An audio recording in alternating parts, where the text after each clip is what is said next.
Hey Christ Church, good afternoon. Today is Tuesday, May 23rd, and I'm here with your weekly update. Hope you're having a great week.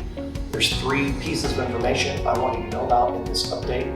The first is I just wanted to give you guys some resources and some practical thoughts on the practice of fasting, which we talked about this past Sunday.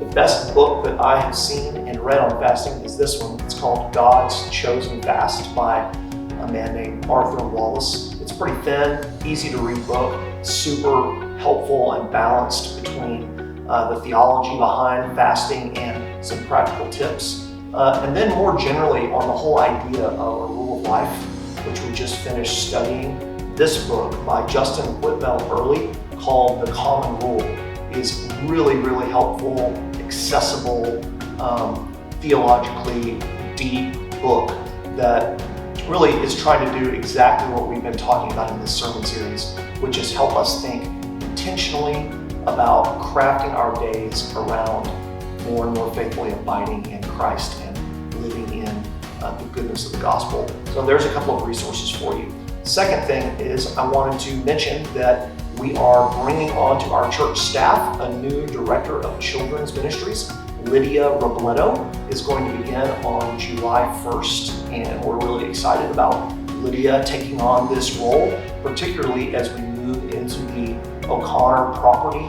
We're excited for how our children's ministry can expand and really believe Lydia will be a great leader in continuing to minister well to our children and also continuing to build and develop that ministry in the new building. So Lydia, welcome. We're excited to have you be a part of the Christ Church team.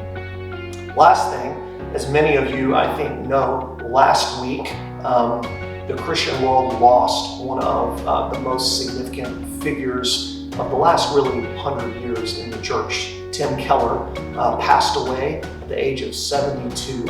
And if you've been around Christ Church for any amount of time at all, you know that Tim is a huge influence on our church and on me specifically.